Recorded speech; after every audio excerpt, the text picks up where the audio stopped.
Ici, on cherchait à comparer le même nombre mis au carré ou mis au cube. Donc pour ça, il fallait se rappeler ce qu'on avait fait en fin d'activité 2, à la fin du cours.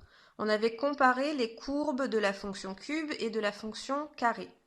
On avait vu que si x il était plus petit que 1, alors x au carré c'était plus grand que x au cube, parce que x au carré c'était positif alors que x au cube c'était négatif. Et si x il était plus grand que 1, là x au cube ça devenait plus grand que x carré. Donc dans le premier cas, on a 5 au carré et 5 au cube. 5 c'est plus grand que 1. Donc on se trouve dans la situation où le cube est plus grand que le carré.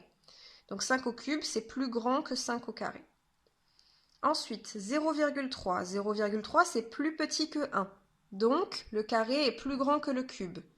0,3 au carré, c'est plus grand que 0,3 au cube. Ensuite, 0,64, là encore c'est plus petit que 1. Donc le carré est plus grand que le cube. 0,64 au carré, c'est plus grand que 0,64 au cube. Et enfin, 4,7, cette fois-ci c'est plus grand que 1. Donc le cube est plus grand que le carré. 4,7 au cube, c'est plus grand que 4,7 au carré.